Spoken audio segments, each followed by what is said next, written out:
दंडवत हो.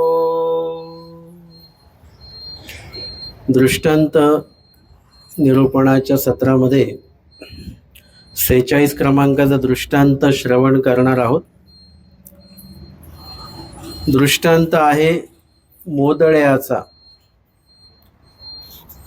एकुसायासे परिसे परी धाडिता वेळूची न लगे, तया ते परमेश्वर विशेषी उपेक्षिती. दृष्टांत जे आपण घेतो आहोत त्यामध्ये विविध प्रकार आपण बघितलेले आहेत की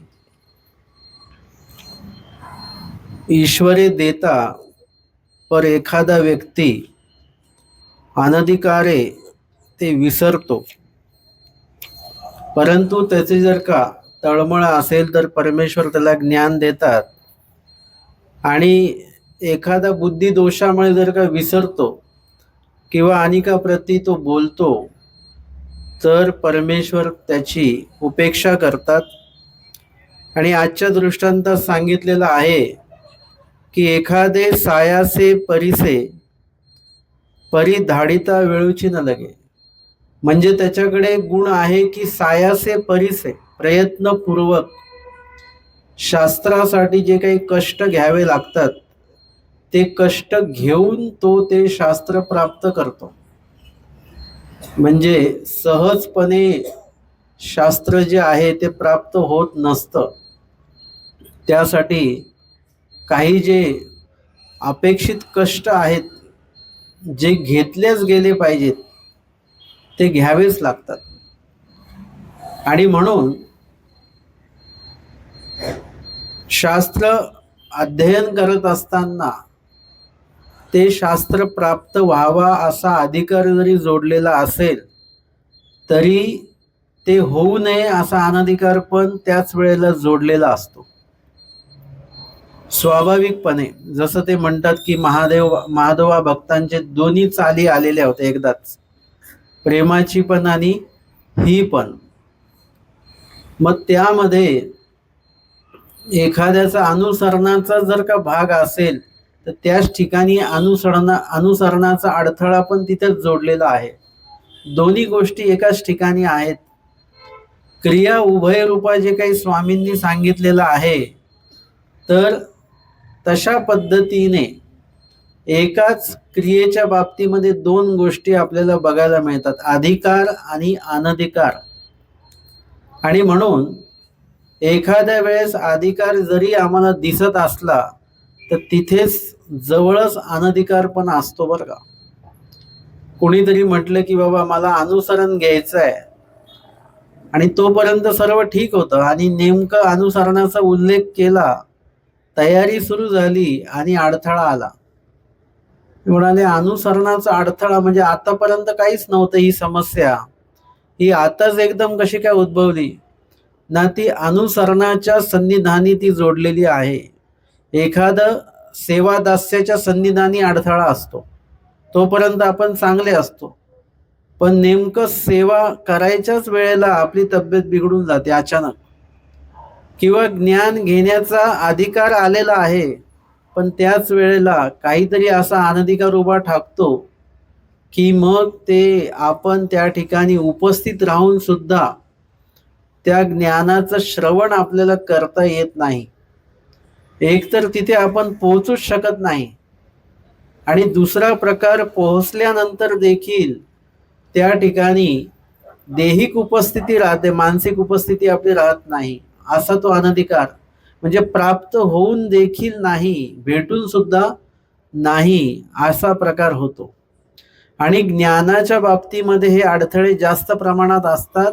तरी ज्ञानाचं आव्हेरण आपण अनेक वेळा केलेलं आहे. मूळ सृष्टीपासून सुरुवातीला मूळ सृष्टीत लागोपाठ 3दा, आणि ते पण ईश्वर स्वमुखे ज्ञान देतात त्याचं आव्हेरण आपण केलेलं आहे त्या ज्ञानाचं.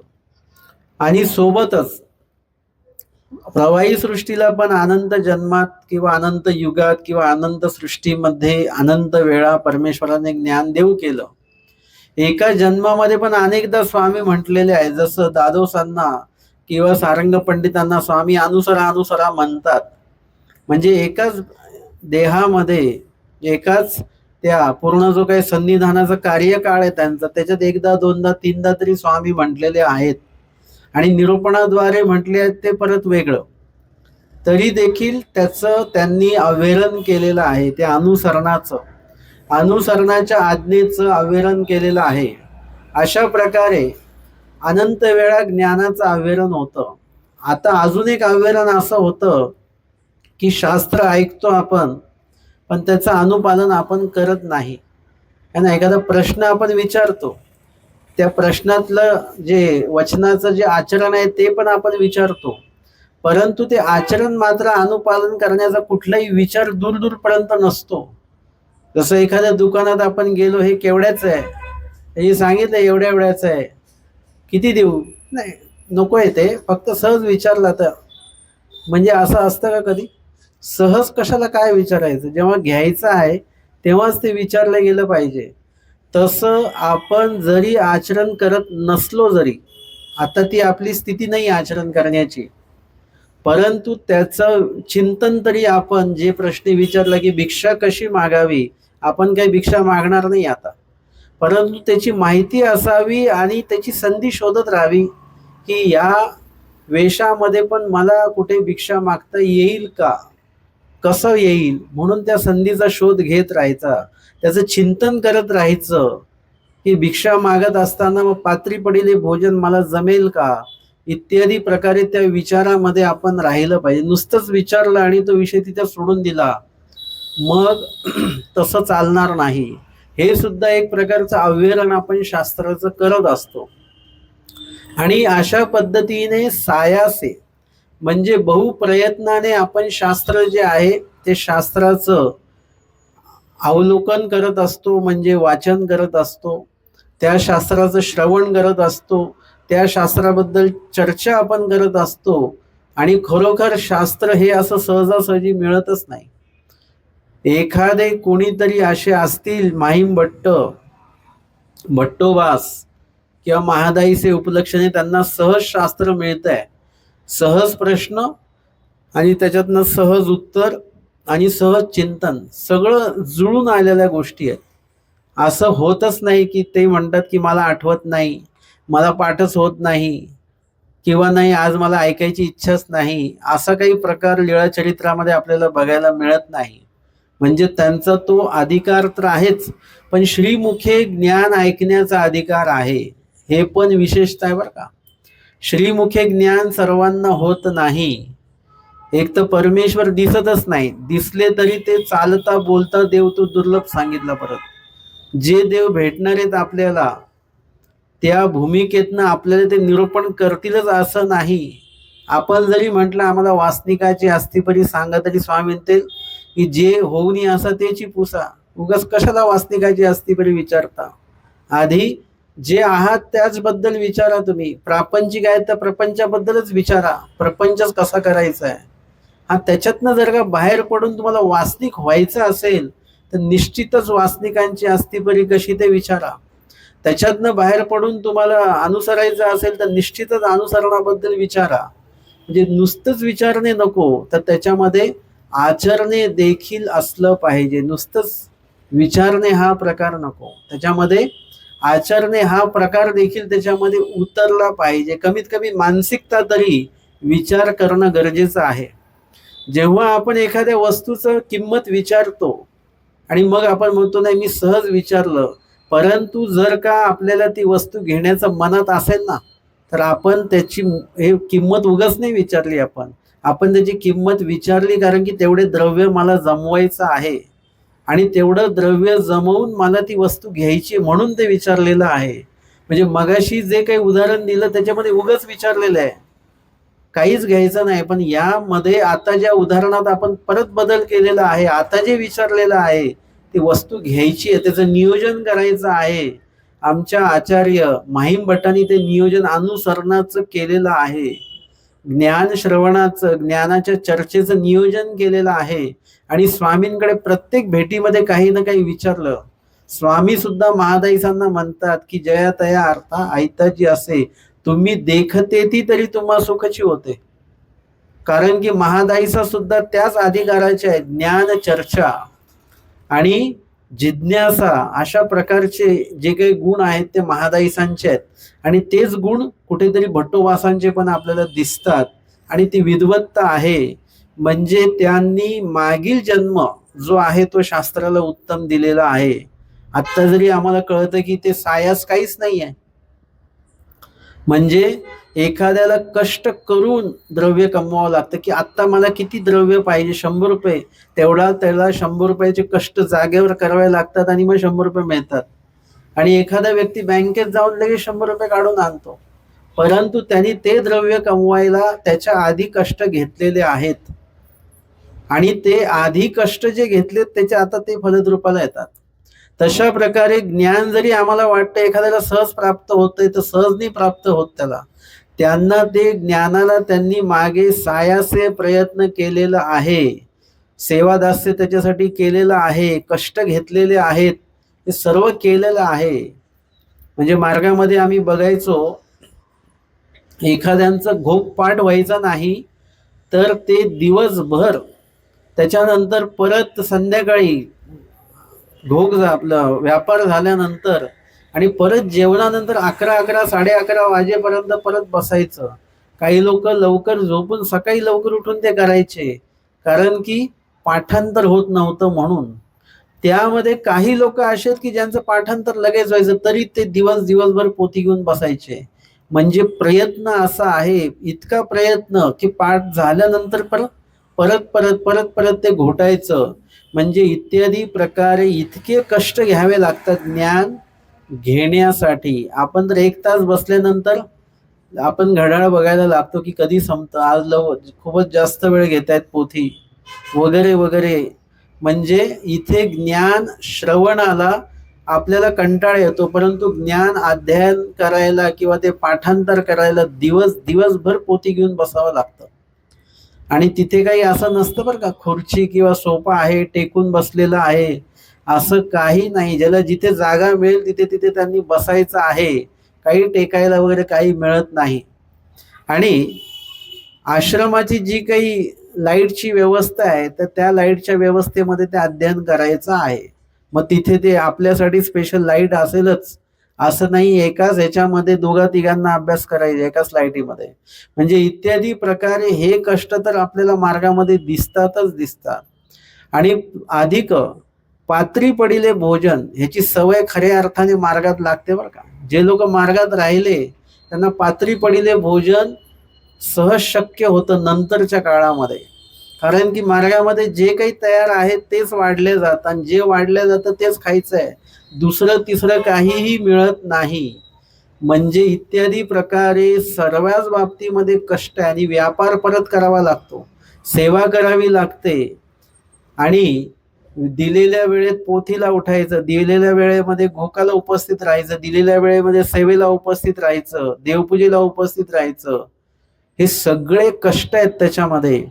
आणि ते एवढे सगळे कष्ट घेतल्यानंतर जे शास्त्र आहे ते शास्त्र कसं अवगत होतं, तर ते शास्त्र जोडण्यामागे जो काही अडथळा जोडलेला असेल, शास्त्र लक्षात राहण्यामागे किंवा ते पाठांतर करण्यामागे, पाठ राहण्यामागे जो काही अडथळा असेल तो अडथळा या सगळ्या कष्टांमधनं तो नासून जात असतो.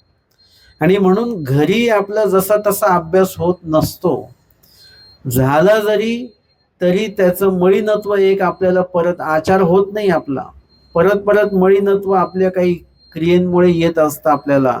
आणि त्या शास्त्राची उजळता राहत नाही. आणि कर्मराटीमध्ये अभ्यासलेलं जे शास्त्र असतं ते कालांतराने कुणाला तरी निंदा करण्यासाठी म्हणून त्याचा उपयोग आपण घेत असतो बरं का. म्हणजे जी काठी आधाराला घेतली त्याच काठीने कोणाला तरी मारायचं, तसा तो प्रकार झाला.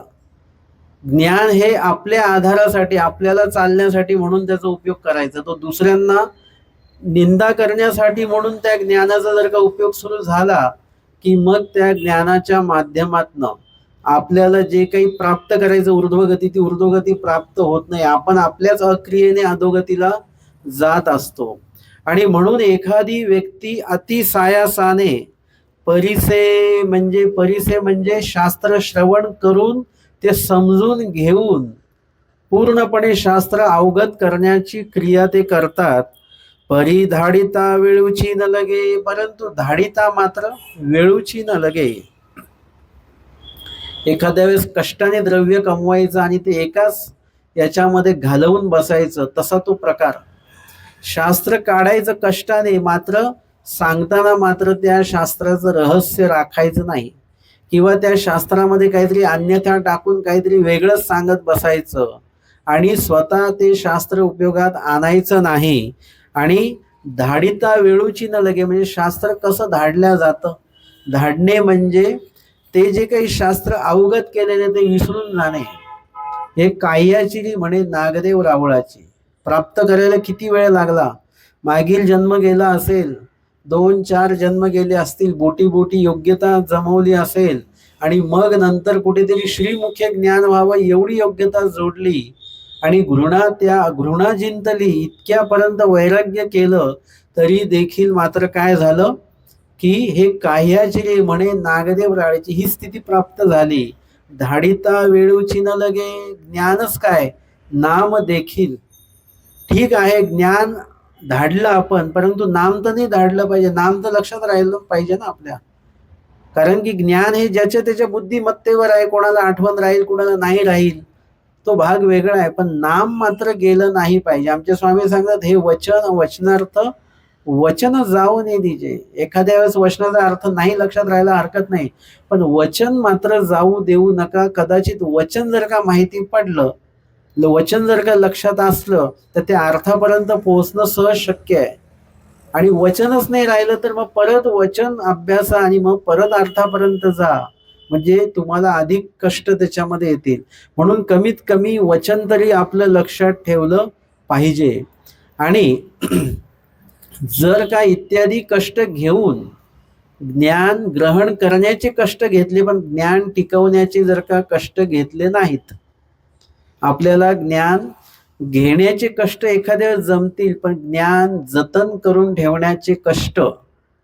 आता परत आपण द्रव्याकडे येऊ, की कधी कधी द्रव्य कमवणं सोपं असतं बरं का, परंतु ते जतन करून ठेवणे, ते सांभाळून ठेवणे हे अतिशय कठीण असतं. ते जर का जमलं नाही तर एका क्षणाला सगळं संपून जातं.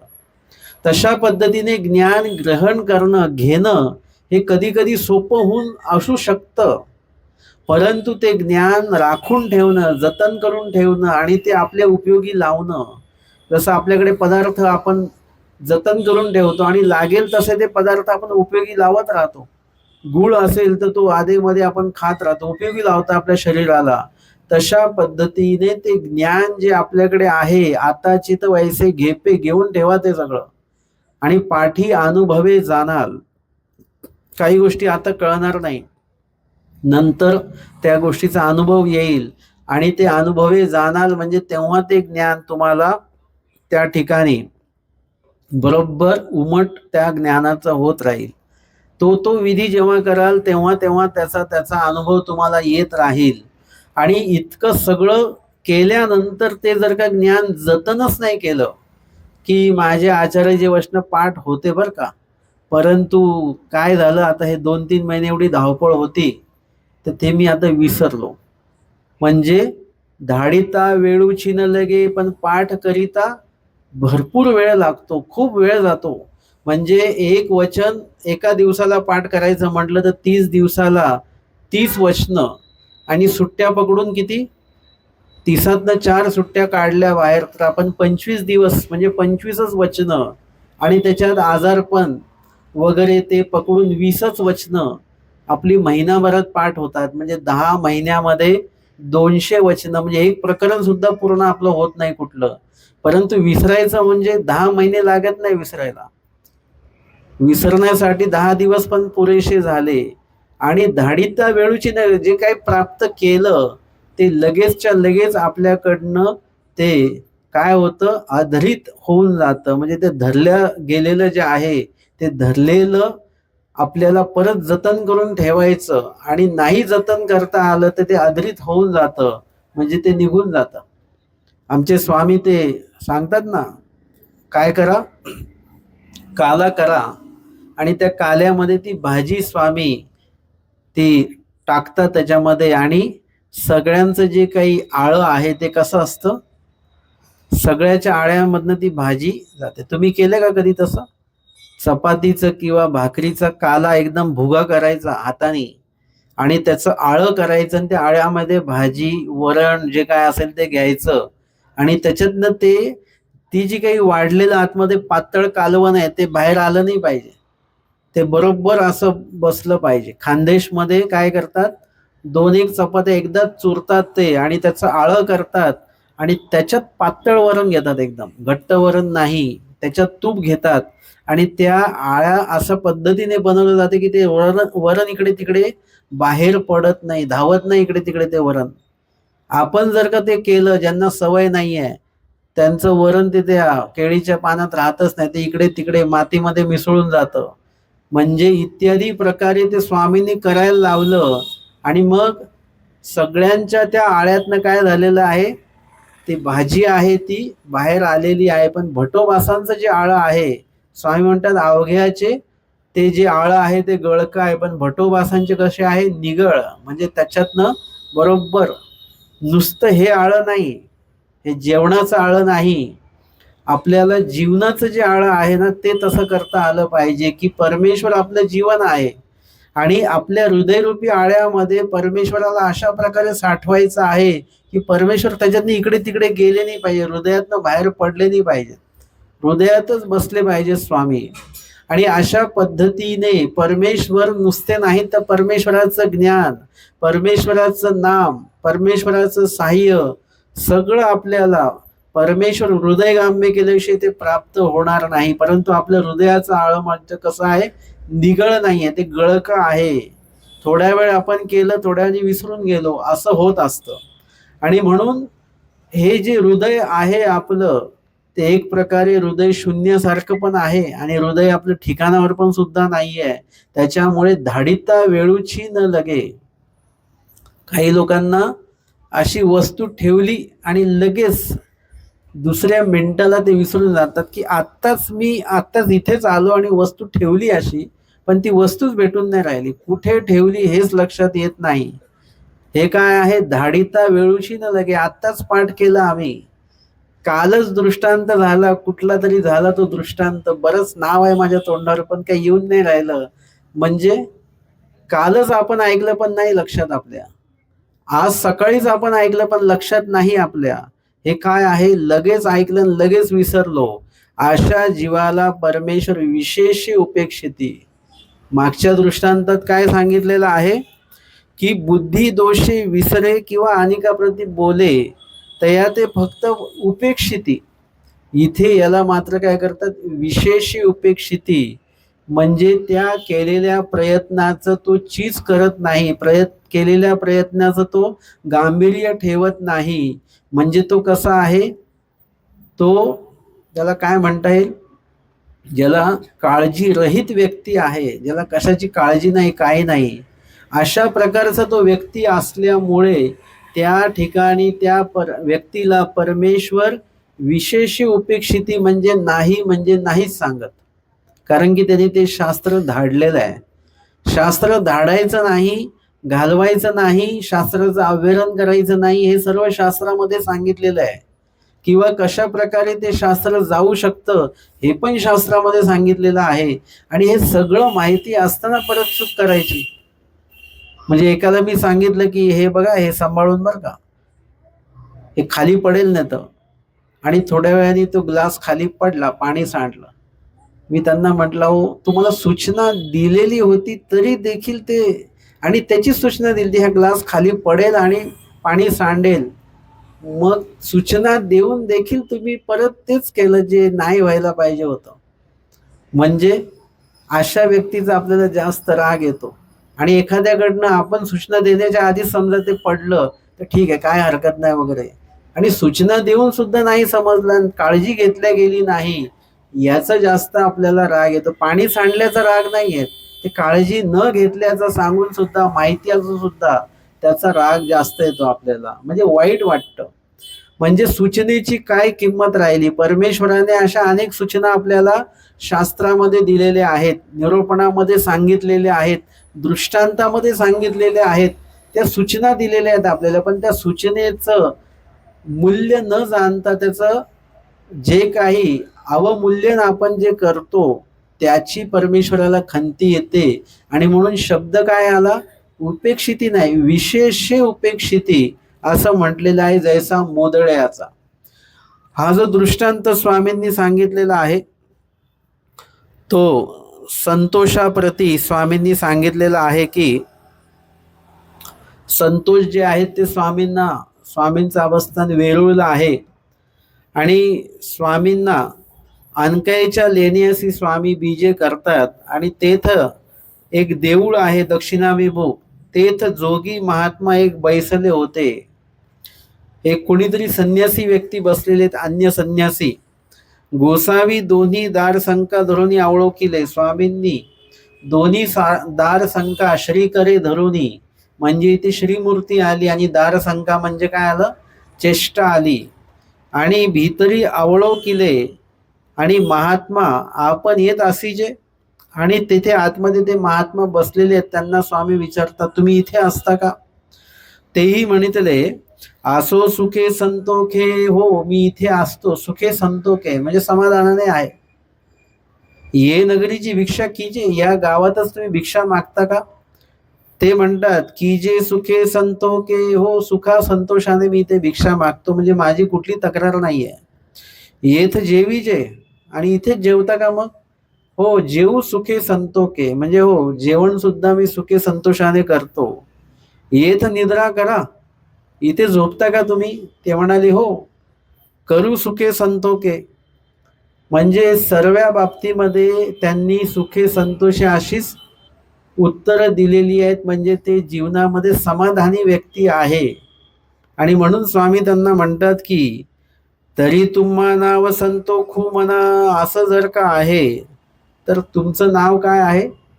संतोष आहे. म्हणजे मुळामध्ये ज्यांचं नाव संतोष आहे किंवा समाधान आहे त्यांना मुळामध्ये ते संतोष आणि समाधान नसेल. परंतु जे नाव आपल्याला आहे कमीत कमी त्या नावानुसार आपण आपल्यामध्ये बदल करावा. जर का आता नाव बदलता येत नसेल, एक तर नाव बदलून घ्यावं. आणि नाव बदलता येत नसेल तर मग आपली कार्य स्वभाव वगैरे सगळं बदलून घेतलं गेलं पाहिजे आपल्याला. आज आपण सर्वच बाबतीमध्ये संतोष आपल्याकडे नाही आहे. संतोष म्हणजे संतुष्टता जी आहे ती आपल्याकडे नाही. स्वामी विचारतात की आपण इथे असता का? म्हणजे आता आपण जिथे राहतो कुठे पण, खरोखर सांगा, आपण जिथे राहतो तिथे सुखा समाधानाने आहोत का? आपण काही समाधान नाही आपल्याला. आपल्याला जे आहे त्याच्यापेक्षा जे नाही त्या गोष्टीची, त्या ठिकाणाची अपेक्षा अधिक असते आणि असंतुष्ट असतो. फक्त मानलेपणाचं सुख आहे. किंवा स्वामी त्यांना विचारतात की इथे तुम्ही भिक्षा मागता का?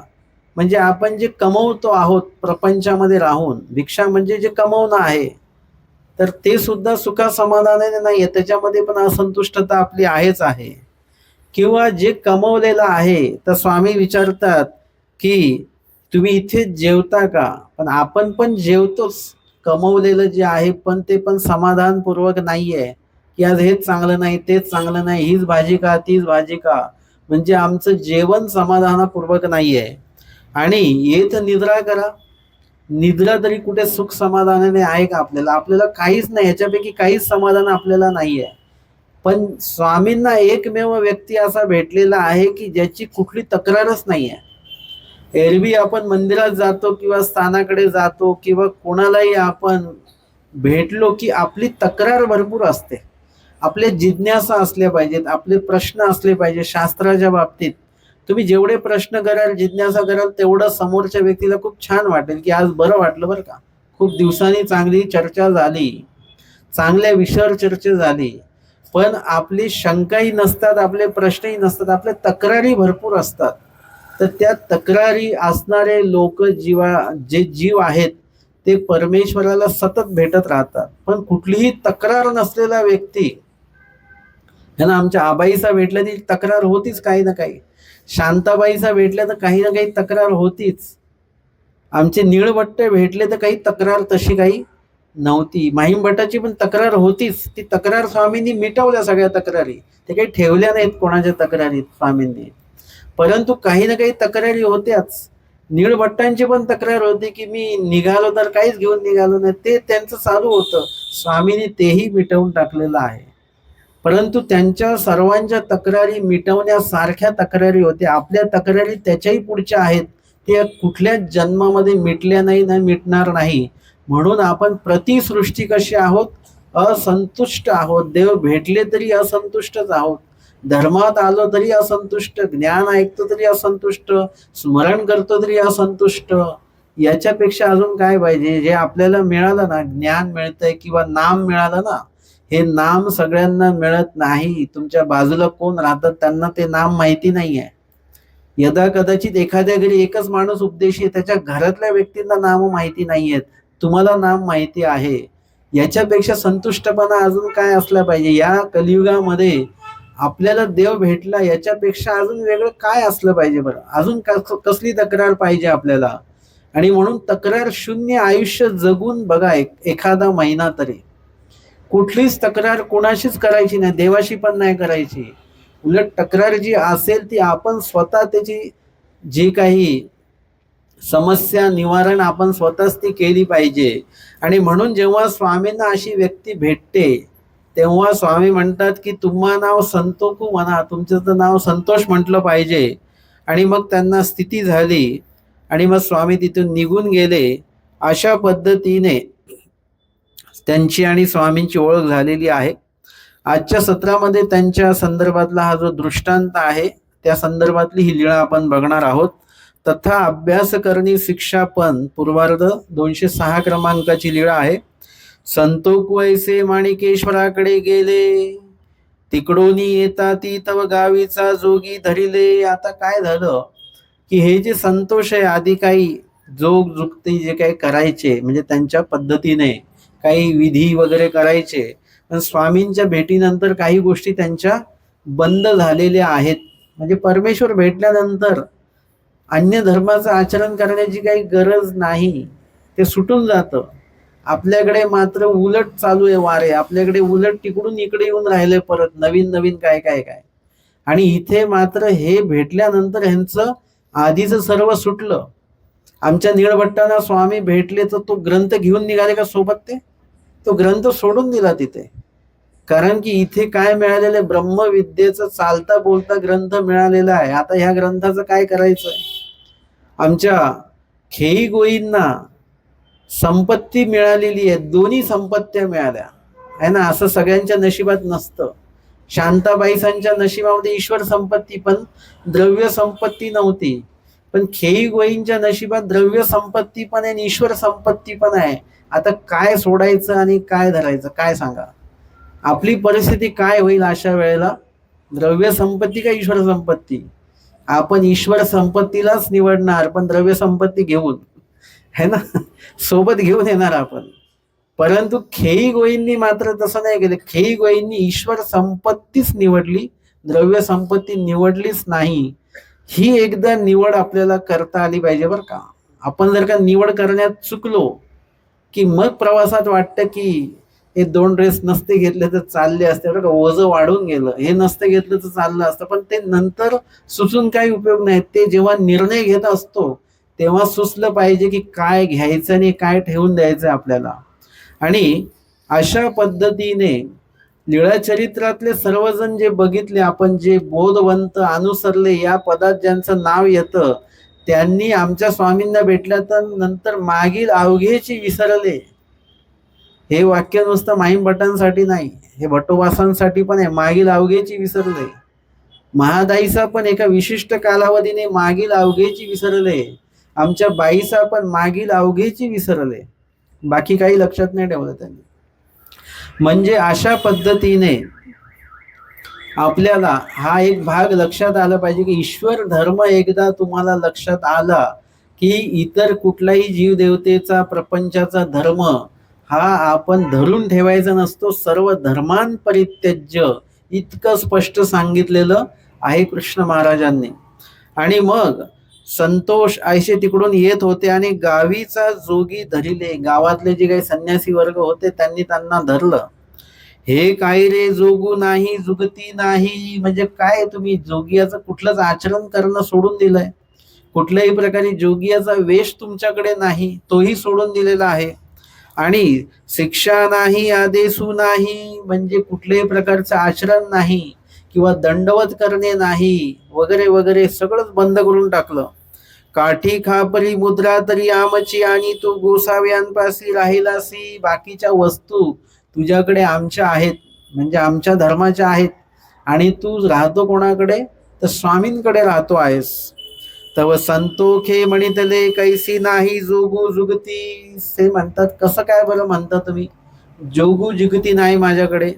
या पारे मासी अभ्यासू घाली, माझ्याशी अभ्यास घाला बरं, म्हणजे आसनं वगैरे जे आहेत ते घालून दाखवा बरं माझ्यासोबत. तेव्हा तेही म्हटले या घालू, तेही तयार झाले, घालू आपण आसन. हेतुकेनी संतोषाची स्थिती झाली, संतोषांना स्थिती झालेली आहे. आणि त्या स्थितीच्या त्या भरामध्ये चारी क्रणे प्रगटली, म्हणजे योग अभ्यासाची जेवढी काही प्रकार असतील ते सगळे त्यांना प्रगट झालेले आहेत. वास्तविक त्यांना ते येत नसतील, पण स्वामींच्या स्थितीमुळे, कारण की हे सगळं सोडलं कोणामुळे, त्यांनी स्वामींच्या सन्निधानामुळे ते सगळं सुटलेलं आहे. आता त्यांची काळजी कोणाला करावी लागेल, देवालाच करावी लागणार आहे. आणि म्हणून मी त्या दिवशी पण सांगितलं की आपल्यामुळे काही गोष्टींचं काय होत असेल तर त्या परमेश्वर हे सगळं बघून घेतात, त्याची काळजी आपल्याला करायची तशी आवश्यकता नसते. तेणे तर मोगलावे मग जयाचे ते सांभाळीती. आपण आपला वेळ ईश्वर धर्माला आपल्याला देताच आला पाहिजे. तो जर का देता नाही आला तर परत तो वेळ आपल्याला परत मिळणार नाहीये. आणि म्हणून इथे ते नाना परीची आसने घालू लागले. नाना परीची म्हणजे जेवढी काही आसनाचे प्रकार असतील तेवढे आसनं ते घालतायत. आणि ते नाना परीची म्हणजे आसनावर आसनं, आसनावर आसनं, जे त्या लोकांनी कधी बघितले नाही, ऐकले नाही, अभ्यासले नाही, तसे तसे आसनं तिथे सुरू झाले. तव म्हणजे योगासने वगैरे जे असतात ती.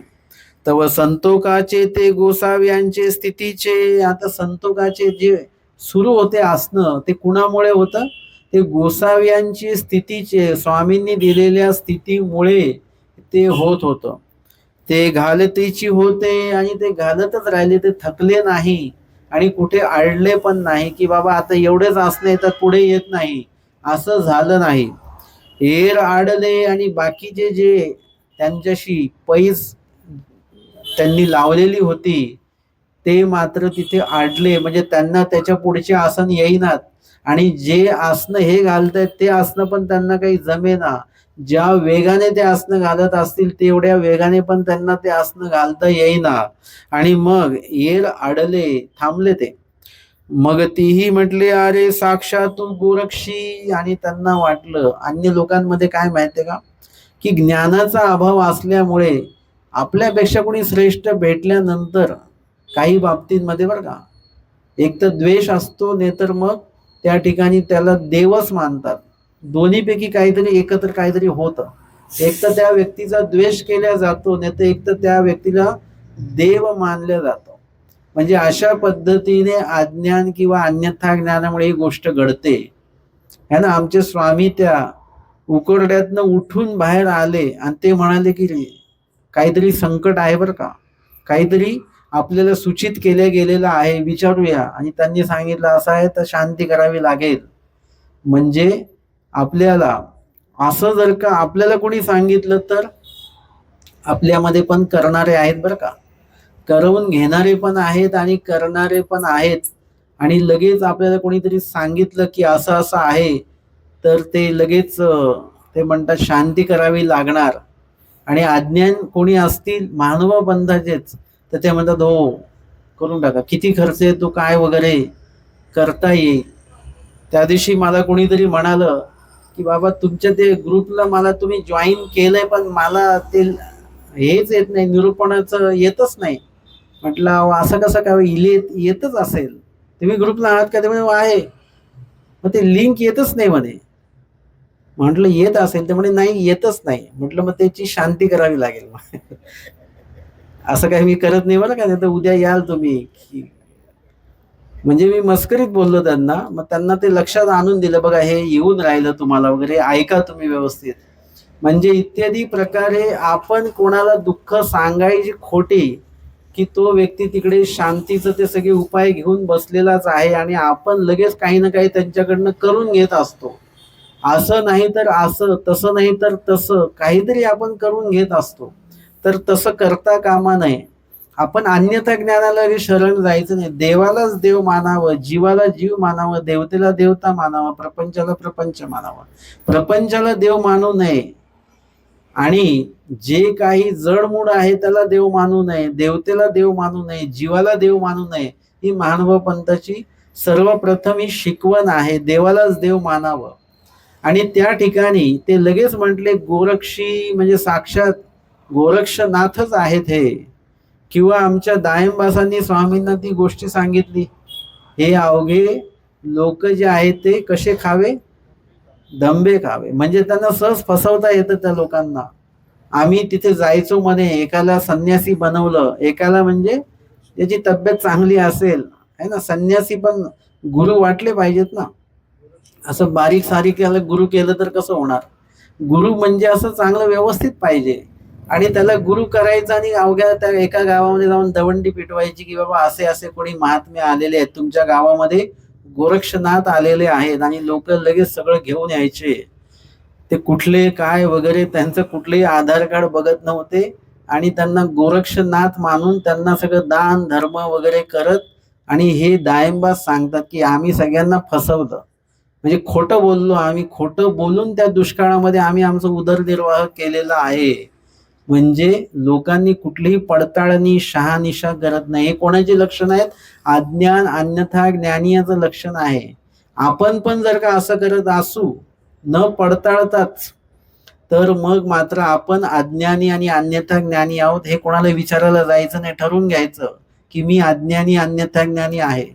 आपण जर का ते पडताळून बघत असू आणि आपण विश्वास ठेवत नसू, लगेच ज्ञानाचाच आधार त्याला आपण शोधत असू, तर कुठेतरी आपल्यामध्ये अज्ञान अन्यथा ज्ञान नाहीये असा अर्थ त्याचा होईल. म्हणून इथे प्रति वेळेला परमेश्वराचा आधार आपल्याला घेतला गेला पाहिजे. इथे त्यांनी काय आसनं काय घातली की लगेच त्यांनी गोरक्षनाथ केलं. म्हणून घराशी घेऊन गेले, नुसतंच म्हटलं नाही तर त्यांना ते घरी घेऊन गेले. आणि उटिले नाहनिले जेऊ सुदले, उटिले नाहनिले, त्यांना उठणं लावून त्यांना स्नान वगैरे घातलं, त्यांना भोजन दक्षिणा वगैरे सगळं दिल्या गेलं. रांधवनहाटीचे पदार्थ आणले, आणि घरचे पदार्थ कमी पडतात काय, बाजारातनं गोड धोड काय असेल ते आणलं. पात्र पूजले तांबूळ दिदले, म्हणजे त्या ठिकाणी त्यांचं पूजन केलं म्हणा, किंवा ते पात्रामध्ये विविध पदार्थ ठेवून त्याचं पूजन केलं म्हणा. त्यांना तांबूळ दिलं, टिळा गंधक्षता केली, पासवडी वाहिली, वस्त्रदान हे तिकडूनच आलेलं आहे बरं का सगळं. अन्नदान, द्रव्यदान, वस्त्रदान, धातुदान, अजून काय काय दान असतील ते सगळे तिकडूनच इकडे आलेलं आहे. आणि आमचे स्वामी तर सांगतात, बाई संग्रह न करा म्हणजे संग्रह करू नका. अशा पद्धतीने काही विकल्पजनित क्रियेचा संग्रह आपण केला. तिकडूनच्या ज्या क्रिया आहेत त्या इथे आपण देवतेच्या नावाने होणाऱ्या क्रिया इथे देवाच्या नावाने आपण करून एक प्रकारे इथे त्या गोष्टी सुरुवात आपण केलेल्या आहेत. आणि एखादे कोणी महात्मे घेत नसतील तरी आपण जबरदस्ती त्यांना ते देऊ करतो. एखादे कोणी आचरणनिष्ठ असतील त्यांना पण आपण मुद्दामून, ते म्हणजे मुद्दामून असं नाही पण आग्रहपूर्वक, परंतु परिच्छेद आहे ते घेत नाहीत किंवा त्यांनी घेऊ नये असं असेल तर त्यावेळेला आपण थांबलं पाहिजे. परंतु त्यांनी काय केलेलं आहे ते सगळं काही त्यांना दातृत्व केलं.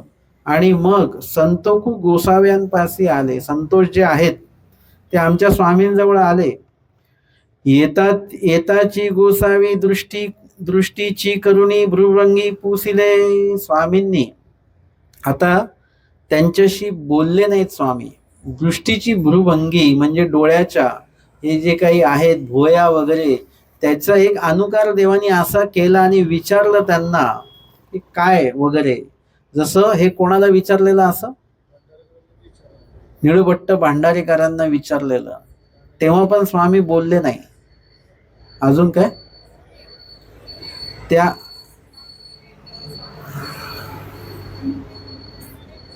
काय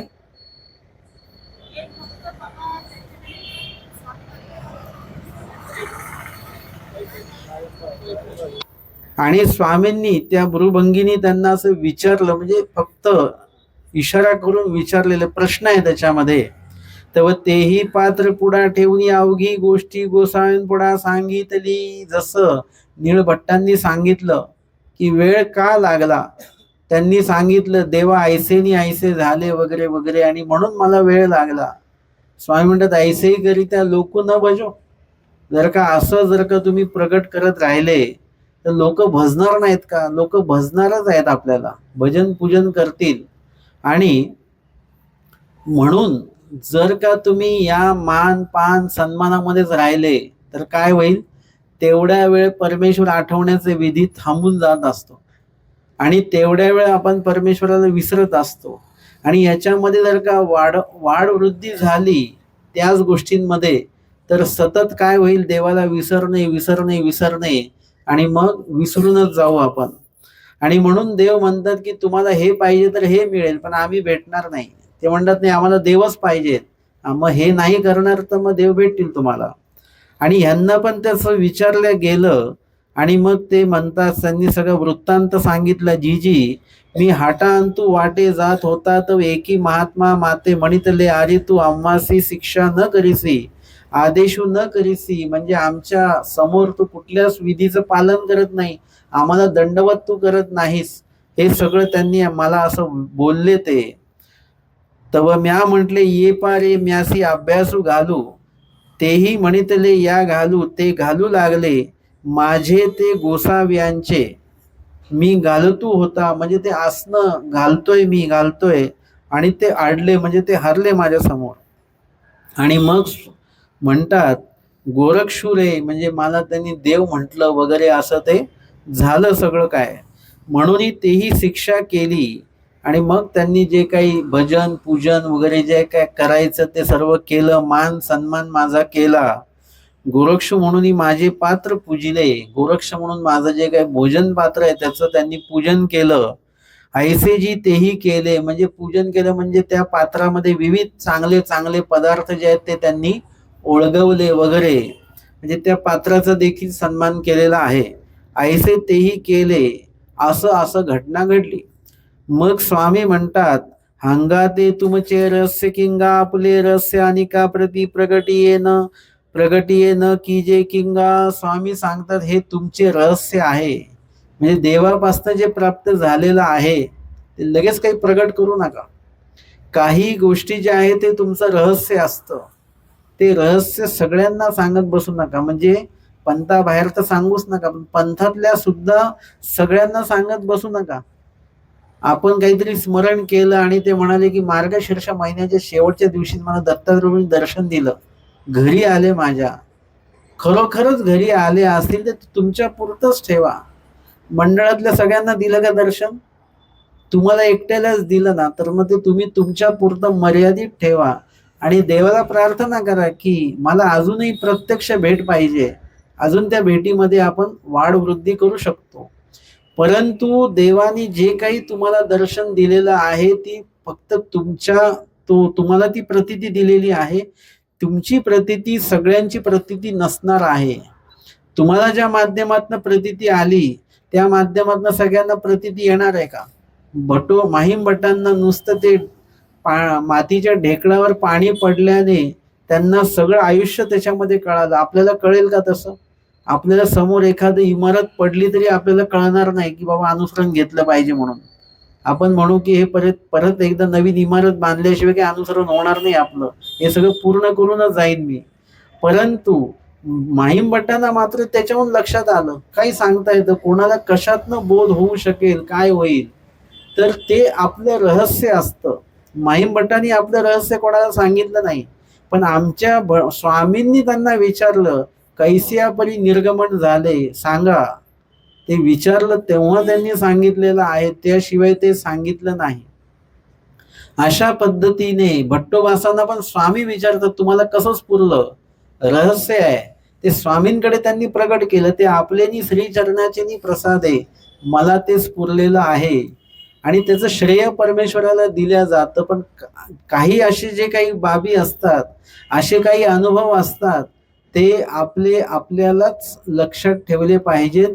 ते इतर कोणाला सांगता कामा नये, की जेणेकरून असं काही रहस्य परमेश्वर जाणवतात की ते जेणेकरून अनेकांना ते सांगावं आणि इतरांचा सुद्धा भाव त्याच्यामध्ये वाढावा, है ना. नामस्मरणाच्या बाबतीत जर का आपण काही असा अनुभव असेल तो निश्चित सांगितला पाहिजे जनलोकांमध्ये, की प्रत्येकाला वाटेल की आपणही नामस्मरण केलं पाहिजे.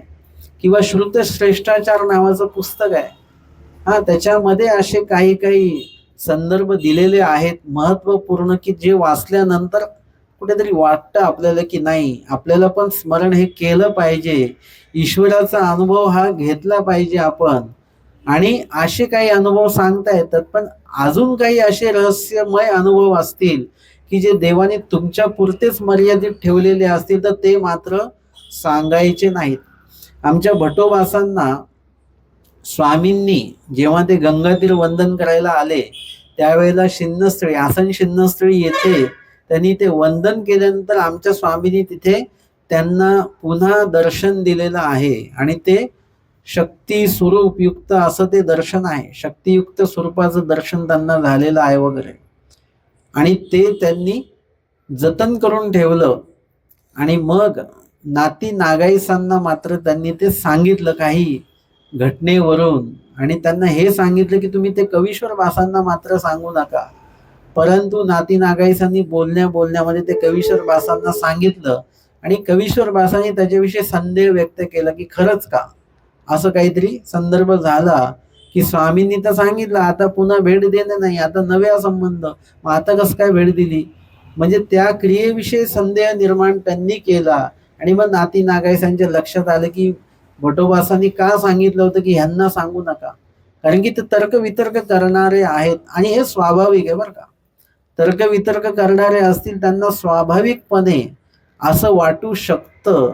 आणि त्या असं म्हणतात की त्याचं प्रायश्चित्त म्हणूनच ते नाती नागाईसा जे आहेत ते कडक वैराग्य आचरणासाठी सत्रसिंगासी गेलेल्या होत्या. अशा पद्धतीने ते जे रहस्य आहे ते भट्टोबासांनी काय केलं, राखून ठेवलेलं आहे.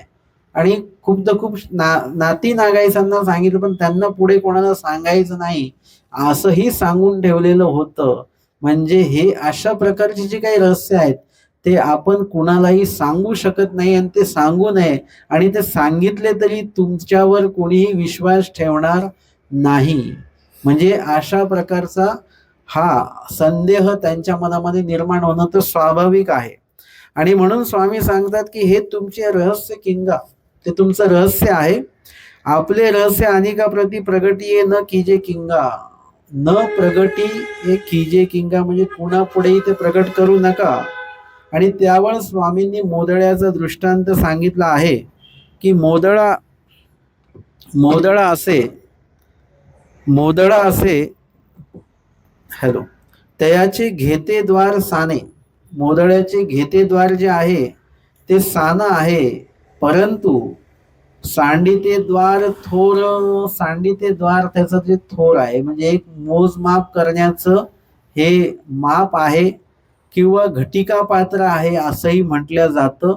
त्याचं घेतद्वार छोटा आहे पण सांडितद्वार मात्र त्याचं मोठं आहे. तैसे दृष्टांत सांगितल्याचा सिद्धांत सांगतात, तैसे वरिसा दिसा का दो वरिसा काढिले शास्त्र.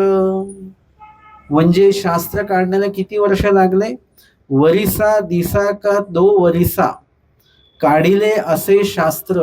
म्हणजे एवढं शास्त्र काढायला इतका वेळ लागतो. काहींचं 5-6 वर्ष लागतात, काहींचं त्याच्यामध्ये अजूनही वेळ जातो.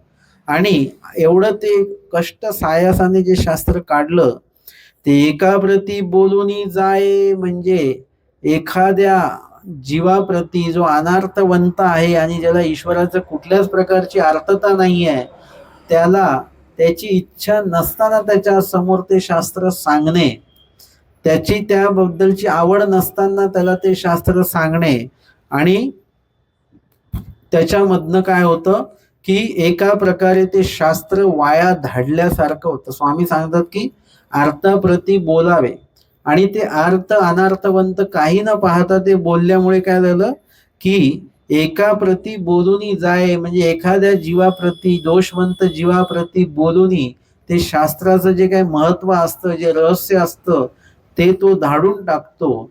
तया ते परमेश्वर विशेष अव्यरिती, म्हणजे त्या जीवाला काय करतो तो की ते बोलून त्याचा स्वतःचा जो उमट आहे तो पण तो घालून बसतो. तसा आपण जर का एखाद्याला सांगितलं की असं असं आहे, परमेश्वर चैतन्यापर परमेश्वर आहे, अमकं टमकं सगळं सांगितलं, आणि त्यांनी जर का आपल्याला म्हटलं कशावरून बरं असं आहे, कशावरून हे खरंच आहे, असे संदेह त्यांनी आपल्याला निर्माण करून दिले, आणि आपण पण म्हणतो हे बरोबर आहे, कसं काय खरं असेल हे. म्हणजे आपली पण बुद्धी वेगळ्या पद्धतीने चालायला लागते. म्हणजे आपल्याकडे जी प्रतीती असते ती समोरचा दोषवंत व्यक्ती भेटल्यामुळे आपली प्रतीती सुद्धा डगमगायला लागते. आणि मग कोणी बघितलंय अनुसरण घेऊन देव भेटतात, कोणी बघितलंय, आणि खरंच कोणीच बघितलं नाही अजूनपर्यंत. ज्यांनी बघितलं त्यांनी बघितलंय, पण ज्यांनी बघितलं त्यांनी काय आपल्याला येऊन सांगितलं नाही. म्हणजे परत अशा प्रकारचे प्रश्न समोरचा माणूस उद्भवतो, आणि आपलं ज्ञान नुसतं ज्ञान आहे, त्याचा अनुभव नाही आहे, आणि त्याच्यामुळे आपण पण डगमगतो की हो बरोबर आहे. अशा पद्धतीने आपल्याकडे आलेलं तत्वज्ञान शास्त्र हे आपणच चुकीच्या माणसाशी चर्चा करून ते घालवून बसतो, आणि म्हणून तसं होता कामा नये. म्हणून शास्त्र चिंतन स्वतःच स्वतः करा. अधिकरण ज्ञात विरक्त असतील त्यांच्याशी शास्त्र चर्चा करा. ज्यांच्याकडनं काहीतरी नूतन प्राप्त होणाऱ्या आशांसोबत चर्चा करा. ज्यांच्याकडनं अन्यथा ज्ञान अज्ञान मिळेल किंवा व्यर्थ चर्चा करण्याची म्हणजे केल्या जाईल अशांसोबत चर्चा करत बसू नका. ज्याला आवड नाहीये त्याला कुठे धर्म शिकवत बसणार तुम्ही, सोडून द्या त्याला त्याच्या जागेवर. अशा पद्धतीने जर का आपण हे शास्त्र बोलतच राहिलो तर काय होईल की त्या ठिकाणी ते जे शास्त्र आहे त्याचं बीजरूपता जी आपल्यामध्ये तयार झाली ती सुद्धा नष्ट होते, आणि हळूहळू आपलं शास्त्र जे आहे ते निघून जातं. तया ते परमेश्वर विशेष अव्यरिती, तया ते परमेश्वर विशेष रूपाने त्याचा अव्यय करतात. त्याला परमेश्वर कुठल्याही प्रकारे नंतर त्या ज्ञानाचं योग आणून देत नाहीत. असं आजच्या या 46 क्रमांकाच्या मोदळ्याच्या दृष्टांतातनं आपण बघितलं. आणि तत्संबंधित या ठिकाणी पूर्वार्ध 206 क्रमांकाची संतोषाच्या संबंधित ही लीळा देखील आज आपण श्रवण आणि चिंतन केलेली आहे. दंडवत हो.